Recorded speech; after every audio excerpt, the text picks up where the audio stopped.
7-ci fəsil. Axşam restorana getdilər. Tamara onlar üçün əvvəlcədən 2 masa sifariş vermişdi. Gülərüz ofisiant onları yerlərinə ötürdü. Renatla Inna birinci masanın arxasına keçdilər. Inna qəsdən arxası mühafizəçiləri tərəf oturdu. Başdan zor olmaqla 3 nəfər mühafizəçi digər masanın arxasında əyləşdi. Onlar bu restoranda artıq 2 dəfə olmuşdular. Ona görə də mühafizəçilərin qonşu masanın arxasında oturması ofisiantı təəccübləndirmədi. Renat artıq bu restoranın əla şərablarına, Rus mətbəxinə aid gözəl yeməklərinə alışmışdı. Buraya hər gəlişləri dollarla 4 rəqəmli məbləğə başa gəlirdi.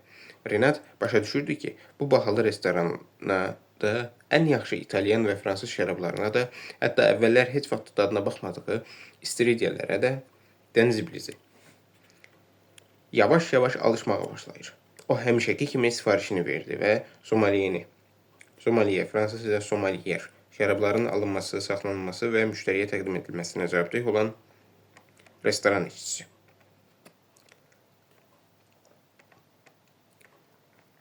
Çağıraraq şərabı onun seçməsini təklif etdi. Somaliyə başını tərpədib səssizcə masadan aralandı. O yenə şərabların ən bahalısını gətirəcək.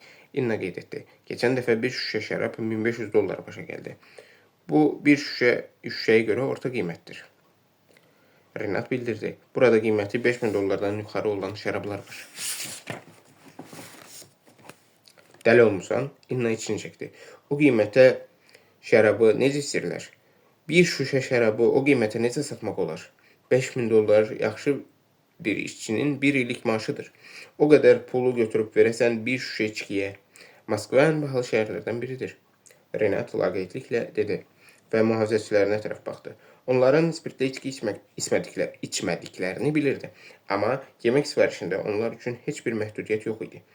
Adətən qara kürlü blinləri duru xəmirdən tavada bişirilən nazik kökə. Daha çox sifariş verirdilər. Düzdür, Inna razılaşdı. Ən bahalı şəhərlərdən biridir. Biz də onlara bu məsələdə kömək edirik. Öz ağılsız xərclərimizlə qiymətlərin daha da qaldırılmasına səbəb oluruq. Yaxşı, Renat gülümsədi. Gələn dəfə McDonald's-a gedərik. Orada qiymətlər ucuzdur. İspirtli içkilər də yoxdur. Ancaq mühafizəçilərimiz bizi başa düşməzlər. İnciyərlər. Elə bilərlər ki, onları ələ salırıq. Amma mənim ora getməkdən xoşum gəlirdi. Qız etiraf etdi. Ümumiyyətlə, sən tipik burjuaya çevrilirsən. Artıq kökəlməyə başlamısan. Sifətin girdələşib, tezliklə səni pi basacaq. Qarnın pivə çəlləyinə dönəcək. Özü də bu yaşda. Nəzərə al ki, mən şah qaməti, idmançı bədəni olan kişiləri xoşlayıram. Sən də bir neçə ay bundan əvvəl elə idin. Sənin həyatında o cür kişilər çox olub. Renat qaşqabağını töküb soruşdu. Dəli. Qız incidi. Mən ciddi danışıram. Sən isə nəticə çıxarmalısan. Müntəzəm, amma düzgün qidalanmaq lazımdır. Bu qədər xolesterini də qəbul etməməlisən. Ziyandır. Sabahdan tərəvəz pəhlizinə başlayarıq. Şəripov qərar aldı.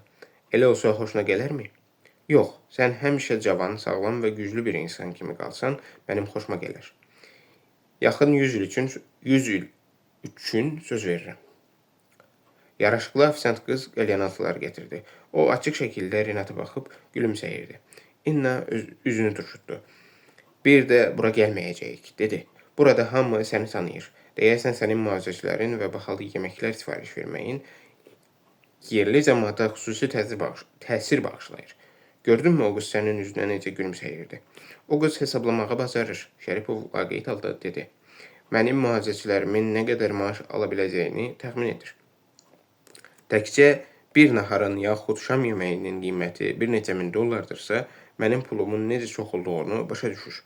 Bəlkə biz restorana yaxınlaşanda maşınlarımızı da görüb, ya da mənim əynimdəki kostyumun qiymətini təxmin edib. Bu nə isə yeni bir şeydir. Inna dedi. Maraqlıdır, sənin kostyumunun qiyməti nə qədərdir? Mən fikirləşirdim ki, $300 ya da $500 olar. Qız çəngəl bıçağı əlinə aldı. Bu kostyum Londondan gəlmiş dərzi tərəfindən sifarişlə tikilib. Şəripov bildirdi. $7000 qiyməti var. Mənim 8 dənə bu cür kostyumum var. Müxtəlif rənglərdə. Qız çəngəl bıçağı qaytarıb yerinə qoydu. Fikirli Renatın üzünə baxmağa başladı. Bəlkə nə qədər ki gec deyil ayrılaq? Qəfildən dedi. Sən çox varlısan, Renat. Ağlasığmaz dərəcədə varlısan. Bu cür həyat mənim üçün deyil. Sən bu maşınlara, kostyumlara, restoranlara çox tez alışırsan. Mən isə bu cür bacarmıram. Mənim fikrimcə bütün bunlar qəribə, həm də bir qədər nalayiq şeylərdir.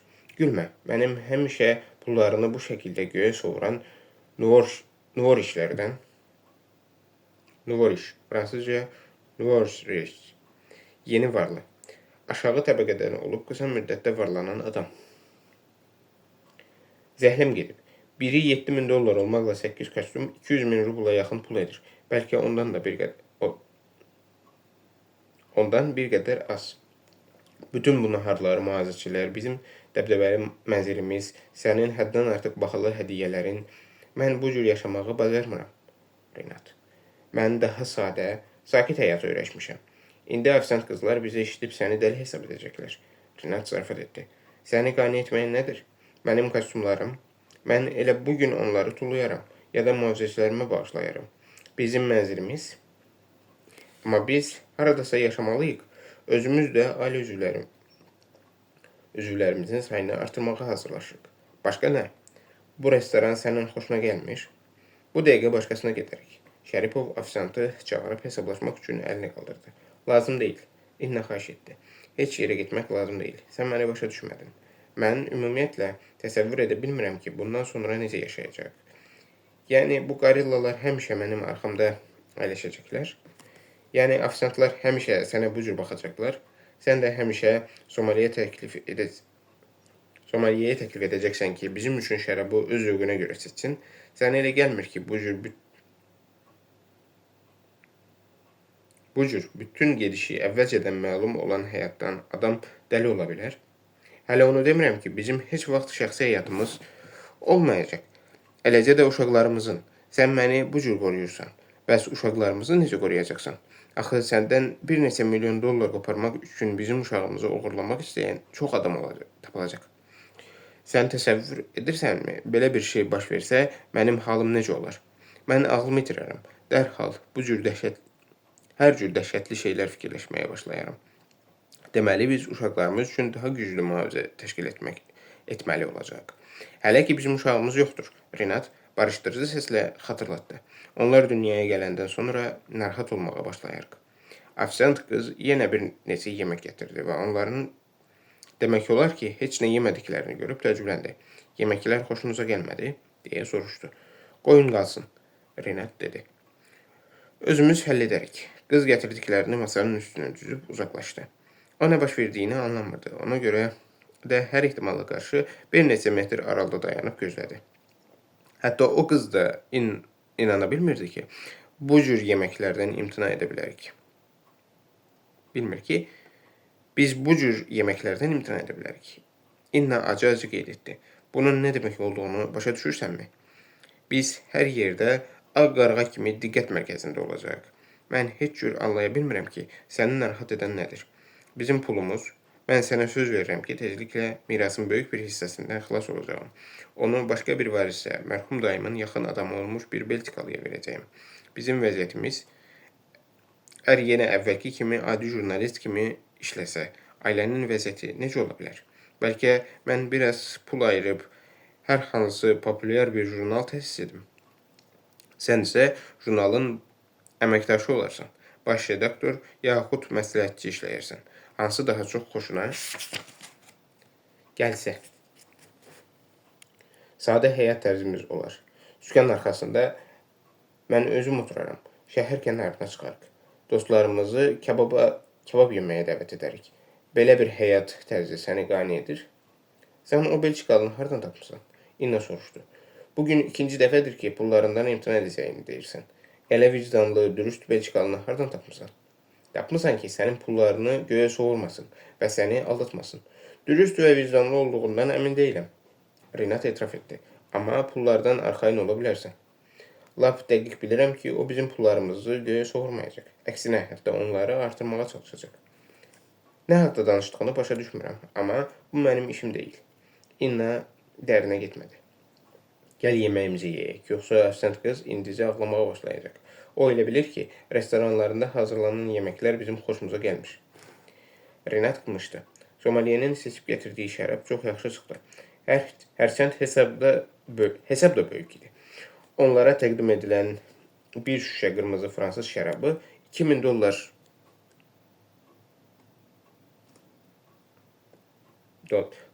artıq qiyməti başa gəldi.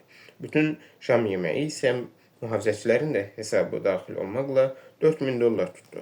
Renat kredit kartını verib hesabı ödədi və İnna ilə birlikdə restorandan çıxdı. Yolda ikisi də susurdu.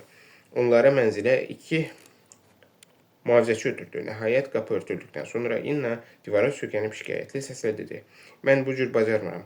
Yaxşı ki, bu oğlanlar bizi yataq otağına da yola salmır və orada bütün gecə növbə çəkmirlər. Buna nə qədər dözmək olar, Renat? Adam sıxılır. Yoxsa sən fikir vermirsən ki, onlar bizi hətta ayaq yoluna da müşahidə edirlər? Fikir vermə." Renat sözdən yayındı. "Gedək yataq. Sabah sənin dərsin var. Tez duracaqsan. Mən isə mühafizəçilərdən xilas olmaq və adi həyata başlamağımız üçün əlimdən gələni etməyə çalışacağam." İnna yataq otaqlarının yerləşdiyi ikinci mərtəbəyə qalxdı. Renat da onun ardınca getdi. Onlar eyni yataq otağında gecələyirdilər. Lakin İnna hələ də sevgilisindən utanır, paltarlarını başqa otaqda dəyişirdi.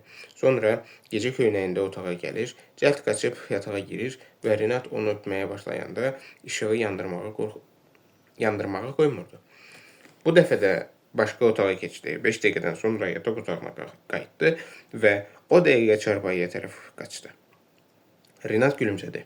İnnada məsumluq, saflıq, uşaq sadəlövhlüyü çox gözəl şəkildə birləşir və bu da Renatı ona daha çox bağlayırdı. O ehtiyatsız bir toxunuşla, ağzından qeyri-ixtiyari çıxan sözlə, yanlış bir davranışla qızın xətrinə dəyəcəyindən qorxurdu. Artıq çoxdan bəri bir çarpayda yatdıqlarına baxmayaraq, hələ də coşqun tələbəlik illərində öyrəndiyi sevişmə fəndlərinin və vərdişlərinin hamısından istifadə etməyə qətiyyəti çatmırdı. Renat dişlərini yuyub İnnanın yanında uzandı və yavaşca onun çiynini qucaqladı. İnna minnətdarlıqla nəysə pıçıldadı. Bu gün ikisi də yorğun idi. İnna demək olar ki, dərhal yuxuya getdi. Renat qolunu ehtiyatla onun başının altından çıxarıb yerindən qalxdı. Xalatını çiyninə atıb otaqdan çıxdı. 2 mərtəbədən ibarət olan bu mənzil o qədər geniş idi ki, içində bütün gecə gəzmək olardı. Renat daim boş olan kabinetinə keçdi. Təmiz vərəq və qələm götürdü. Sadəcə olaraq ona nə qədər pul qalacağını hesablamalı idi. Özünə saxlamalı olduğunu ayırmalı, bütün qalan pulları və əmlakı isə bundan sonra Leroux familiyası altında fəaliyyət göstərəcək Qulşenkonun adına keçirməli idi. Beləliklə, Moskvadakı mənzili və şəhər kənarındakı bağ evini özü üçün saxlamalıdır. Yəqin ki, Kiyevdəki evi də saxlamaq olar. Tamamilə aydındır ki, Qulşenko Kiyevdə görünmək istəməyəcək. Başqa nəyi? İngiltərə, Fransa və başqa ölkələrdəki daşınmaz əmlakı? Bu o qədər də vacib deyil. Onlardan imtina etmək olar. Şirkətlərin səhmlərini Qulşenkoya verməli, bütün pullardan imtina etməli, Astor şirkətini bağlamalı. Özü üçün yalnız bir neçə avtomobil və bir neçə köməkçi saxlamalıdır. Ev xidmətçisi qalmalıdır. Aşpaz uşaqlar olandan sonra isə dayıya götürmək olar. Bağ evi üçün xadimə, Kiyevdəki evdə də bir neçə işçi saxlamaq lazımdır. 2-3 köməkçi də Moskvada. Onlar sürücü kimi də işləyə bilərlər. Bütün hallarda əvəz edilməz köməkçi olan Tamaranı saxlanmalıdır. Yosif Borisoviç Plavnikdən də xahiş etmək lazımdır ki, onun vəkili kimi işləməyə davam etsin. Görəsən onun mənzilinin, bağ evinin, Kiyevdəki evin saxlanmasına nə qədər pul sərf olunur? Görəsən Kiyevdəki evin hələlik ona məxsus olmadığını da nəzərə almaqla. Bu ona neçə başa gələcək? Ukraynalılar çox ehtiyatlıdırlar. Hər şeyi diqqətlə yoxlayırlar. Artıq daşınmaz əmlaka çəkilən xərcləri təxminən bilirdi. Təqribi olaraq aylıq maaşlardan da məlumatı vardı. Ən yuxarı məbləğləri götürəcəkdi. Renat hesablamağa başladı. Maaşlar, sığorta ödəmələri hesablamaq lazımdır ki, yaşayış üçün nə qədər pul qalır. Jurnal üçün də deyəsən dostu Dimas Sizov yeni bir jurnalın nəşr edilib yayılması üçün $2-3 milyon kifayət edə biləcəyini deyirdi. Bunu da nəzərə almaq lazımdır. Yekun məbləği hesabladı. daşınmaz əmlakın qiyməti nəzərə alınmasa, ona normal yaşamaq üçün 20-25 milyon lazım idi. Üstəgəl daşınmaz əmlak. Moskvada 2 mərtəbəli mənzil 3 milyon dollardan aşağı olmaz. Bağ evinin qiyməti də təqribən 1 milyon yarım olsun.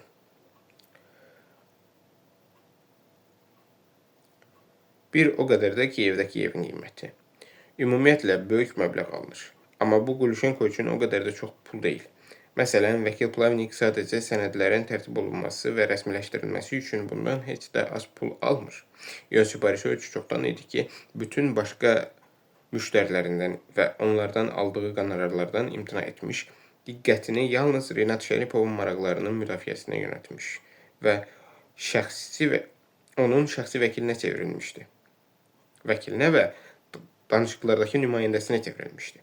Tamara'nın dediyinə görə Plavnik təkcə mirasın rəsmiləşdirilməsinə görə 20 milyon dollardan artıq haqq alaraq inanılmaz dərəcədə varlanmışdı. Yəqin ki, ondan da artıq pul almağı ümid edirdi. Rinat qulaq verdi, deyəsən İnna yatırdı. Qız həmişə onu çağırır, onun yanında yuxuya getmək istəyirdi. Sonra Rinat yataqdan qalxır, televizora baxmaq üçün aşağı qata inir, müxtəlif kanalları izləyirdi. Nə yaxşı ki, onun bütün bu kanallara baxmaq imkanı var. Yeri gəlmişkən, kabel televiziyasına görə də pul ödəmək lazımdır. Şəripov özünü düşürtdü. Görünür, onun hesablamaları o qədər də düz deyildi. Bütün bu qeydləri Tamara'ya vermək lazımdır. Qoy o hesablasın. O hər şeyi düz hesablaya bilər. Saata baxdı. 2-yə işləyirdi. Ancaq Tamara onun günün istənilən vaxtında zəng etməsinə alışmışdı. Şəripov telefonu götürüb köməkçisinin nömrəsini yığdı. Tamara da dərhal cavab verdi. Eşidirəm, buyurun. Bağışla ki, gecənin bu yarısında səni narahat edirəm. Rinat yenə saat baxdı. Zərər yoxdur. Mən artıq buna alışmışam. Bilirsiniz ki, istədiyiniz zaman məni çağıra bilərsiniz. Ya da zəng edə bilərsiniz. Axı, mən sizin şəxsi katibənizəm. Bunu xatırlayıram. Qulaq as. Mən səninlə məsləhətləşmək istəyirəm. Hazırda mənim mənzilimin qiyməti nə qədər ola bilər? Siz mənzili satmaq istəyirsiniz? Tamara narahat oldu. Yox, mən sadəcə onun qiymətini bilmək istəyirəm. Hazırda Moskvada mövcud olan qiymətlərə görə 7-8 milyon, bəlkə də daha çox. Yəni, o qədər bahadır. Rinat qulaqlarına inanmadı. Mən onun yarısı qədər fikirləşirdim. Daha çoxdur, Tamara cavab verdi. Mənim fikrimcə sizin 2 qatdan ibarət olan mənzilinizin qiyməti 10 milyona da qalxa bilər. Unutmayın ki, sizin binanın xüsusi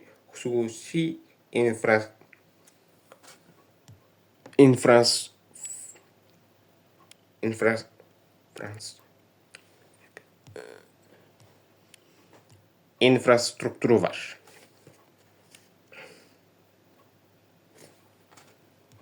Mövcuddur. O özünün hovuzu, qarajı, mühafizəçiləri, qapçıları var. Aydındır, Şəripov dedi. Bəs bizim bağ evinin qiyməti nə qədərdir? 5 milyon dollardan yuxarıdır. Orada torpaq çox bahadır. Bilirsinizmi, indi orada torpağın bir sotunun qiyməti nə qədərdir?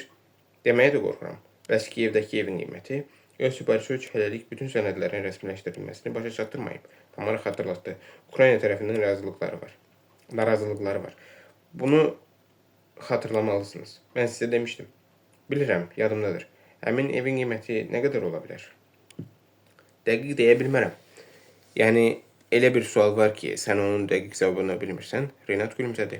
Görünür var imiş. Tamara güldü. Lakin zənnimcə həmin evin qiyməti 2 milyon yarım dollardan yuxarı olar. Çox olur. Aydındır. Onda belə çıxır ki, mən sabah bütün hesablamalarımı sənə verərəm. Sən də onlara baxıb harada səhv etdiyimi deyərsən. İstəyirəm ki, sən onları yoxlayasan. Mütləq yoxlayaram. Tamara razılaşdı. Nəyin hesablamalarıdır? Pul məsələsidir. Şəripov həvəssiz cavab verdi. Hesablayıb bilmək istəyirəm ki, tam xoşbəxtlik üçün mənə təqribən nə qədər pul lazımdır. Deyəsən, bunun üçün Şura Balaqanova 6500 rubl lazım idi. Ostap Benderə isə düz 1 milyon. İliv və Petrovun Qızıl Dana romanının qəhrəmanları. İndi siz Bendersiniz, yoxsa Balaqanov? Tamara zarafat etdi. Məndə onlardan qat-qat çox alınır, Renat etiraf etdi. Lakin istəyirəm ki, hamısını səninlə birlikdə hesablayaq. Yaxşı olar ki, biz sabah Astorda görüşək. Təxminən saat 12-də. Yaxşı, mən sizi orada gözləyəcəyim. Başqa nəsə lazımdır? Yox, sağ ol. Sabah Papova və Plavnik Parsə gedirmi? Hə, artıq biletləri də alıblar. Səhər reysi ilə uçurlar. Amma mən hələ də sizin planlarınızı anlaya bilmirəm. Anlamaq lazım da deyil. Şəripov məsləhət gördü. Sən nə deyirəmsə, onu da elə. Onlar isə lazım olan pulları gətirsinlər. Sağ ol, görüşənədək. O telefonu kənara qoydu. Deyəsən qiymətləri hesablayanda səhvə yol vermişdi. Doğrudanmı onun mənzilinin qiyməti bu qədər yüksək idi? Renat qalxıb qonaq otağına keçdi. Televizoru yandırdı. Divanda oturdu. Belə görünür ki, normal yaşayış üçün özünə təxminən 50 milyon dollar saxlamalıdır. Şəripov acı-acı gülümsədi. Qurşenkov fikirləşəcək ki, bacısı oğlu özü üçün həddən artıq çox pul istəyir. İnsan yaxşı həyata çox tez alışır. Lap bu yaxınlara qədər 100 min dollar ona tamamilə əl çatmaz bir məbləğ kimi görünürdü. Amma indi oturub hesablayır ki, normal yaşayış üçün özünə nə qədər pul saxlasa yaxşıdır. Bəlkə Inna haqlıdır. Pul təkcə insanın həyat tərzini deyil, həm də düşüncə tərzini dəyişdirir. Onun özü də tədricən Qurşenkonun qəddar, aqressiv və hər şeyə hazır olan oliqarxın kölgəsinə çevrilməyə başlayırdı. Yoxsa hələ adi insan kimi qalmaq imkanı vardı. Renat hələ bilmirdi ki, onu qarşıda həyatın ən başlıca sınağı gözləyir. Son.